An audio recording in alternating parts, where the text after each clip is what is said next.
Bonjour à tous. Mes amis, aujourd'hui je vais vous poser cette question-là.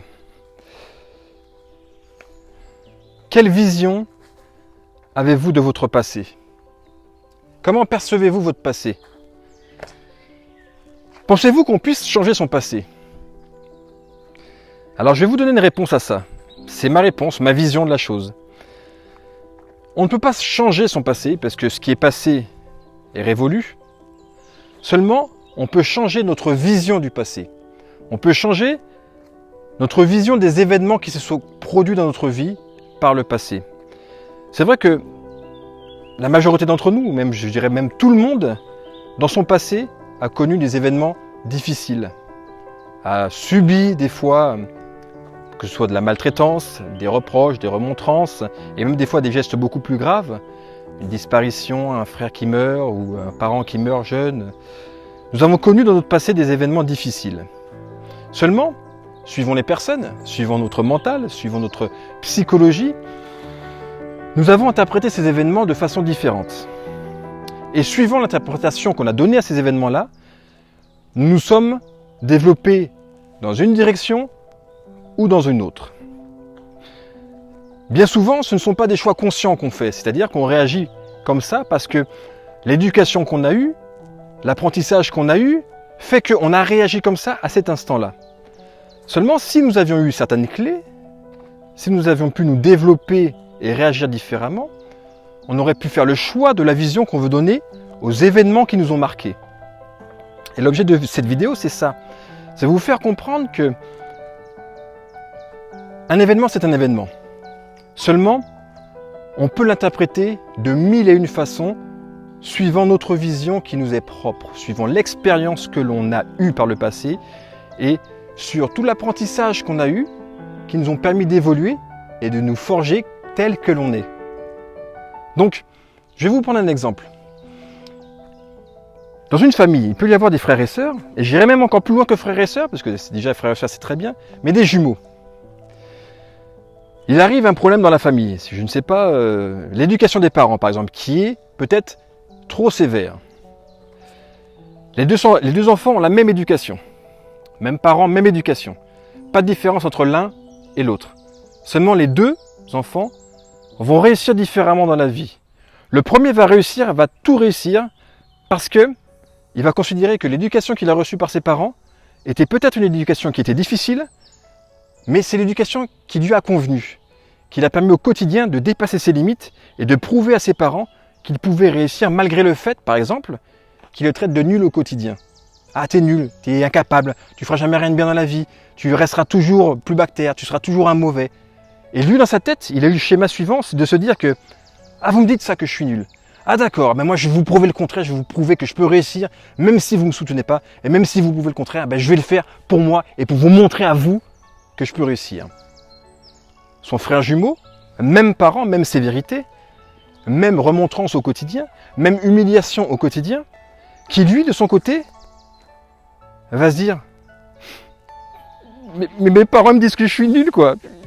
Même mes parents à moi, mes parents n'ont pas confiance en moi, mais comment voulez-vous que je réussisse?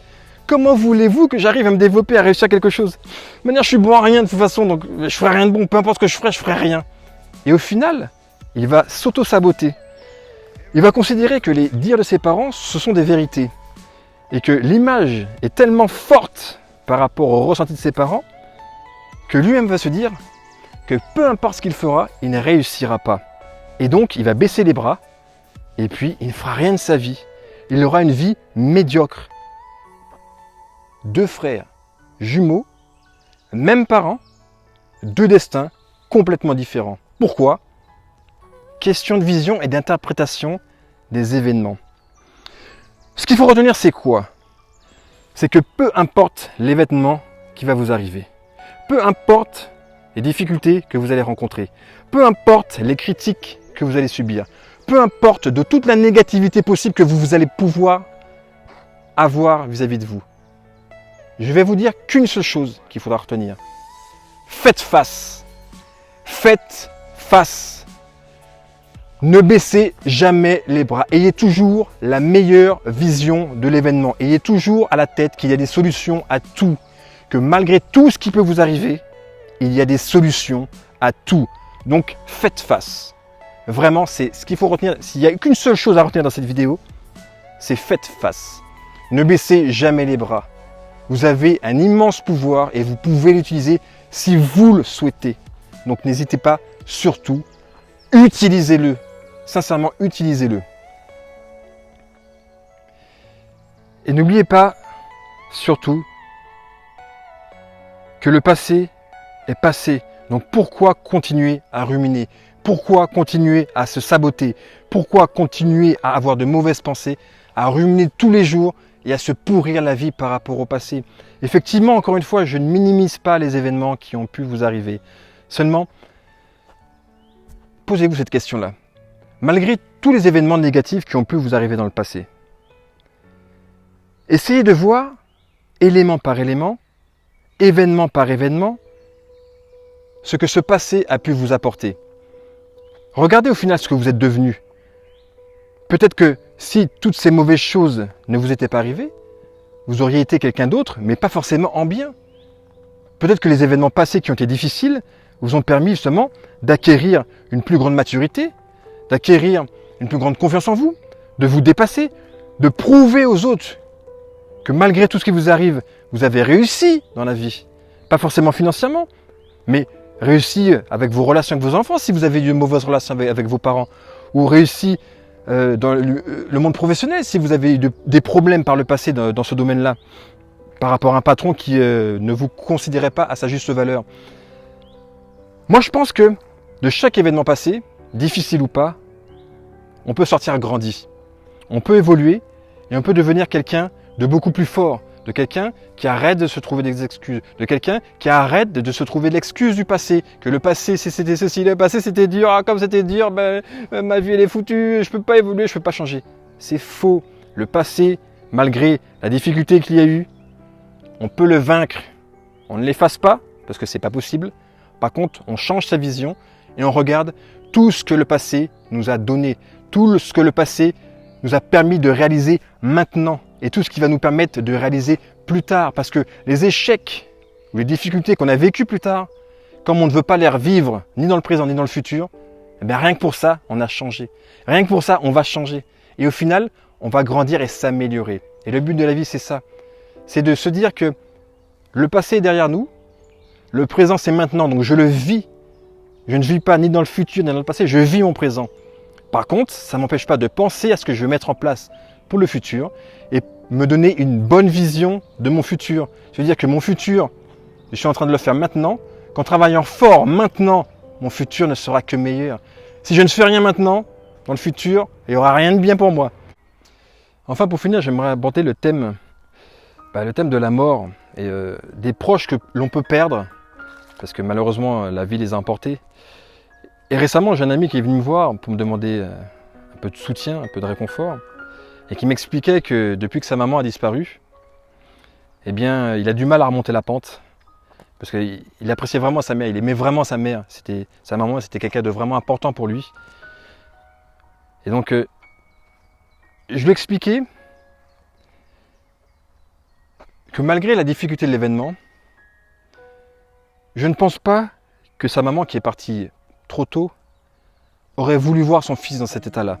Aurait voulu voir son fils commencer à ruiner sa vie, commencer à s'auto-saboter parce qu'elle est partie.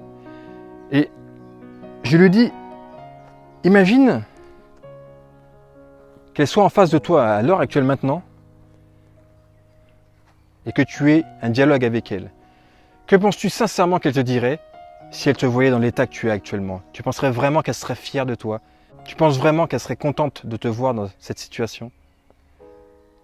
Je dis, je ne pense pas. Donc, fais face, mon ami. Fais face, relève-toi. Et donne-toi à fond, reprends du poil de la bête pour que ta maman soit fière de toi. Ne te laisse pas abattre par cet événement. C'est un événement triste, mais ne te laisse pas mourir. Ne te sabote pas la vie. Ta vie elle est encore longue, donc reprends-toi, ressaisis-toi et va de l'avant. Et bien grâce peut-être à ce conseil-là, il a changé complètement sa mentalité. Il est parti du bon pied. Et maintenant, il va de mieux en mieux. Et sa vie est redevenue vraiment agréable pour lui. Et ça, c'est un immense cadeau pour moi. Et je vous invite à faire la même chose lorsque vous rencontrez des difficultés. Donnez une autre vision à l'événement, la plus belle vision possible qui vous permette de vous reprendre en main, de vous ressaisir, de repartir du bon pied et de vous dire que ce qui est passé est passé, le chemin que j'ai parcouru dans le passé m'a servi à quelque chose, j'en tire tous les avantages que je peux et je vais toujours droit devant pour évoluer, grandir et je fais face à tout ce qui peut m'arriver. Voilà mes amis, la vidéo était peut-être un peu longue, je m'en excuse, mais j'aime bien parler, il y a des sujets vraiment qui me passionnent. Donc j'aime bien, comme ça, parler sur le vif, pour être le plus naturel possible, comme si je parlais à des amis. N'hésitez pas à partager cette vidéo parce que ça peut aider d'autres personnes que vous connaissez. Pour moi, c'est important que vous partagez parce que ça me permet d'impacter le maximum de personnes. Tout ce que je fais pour vous, c'est gratuit parce que j'ai envie de le faire. Ça me passionne. Vous aider, ça me passionne. Si vous avez des retours à faire, faites-le. Ça me fait progresser, ça me fait plaisir. Donc n'hésitez pas à mettre des commentaires. Mettre un pouce, c'est bien parce que ça montre que ce que je fais, ça vous intéresse. Mais commentez, partagez, faites circuler le message. C'est un message que je diffuse. Je dis pas que c'est le message.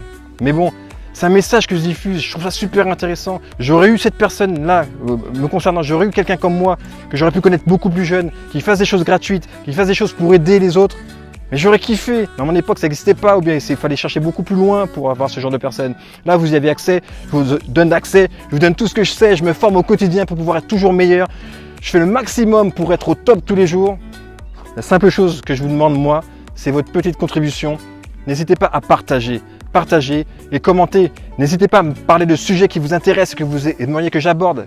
Je kiffe, c'est mon truc, quoi. C'est vraiment ma mission de vie. Donc n'hésitez pas, je répondrai à vos messages, je répondrai à vos coms, je partagerai avec vous aussi. Donc n'hésitez pas à partager. Je vous dis à très bientôt.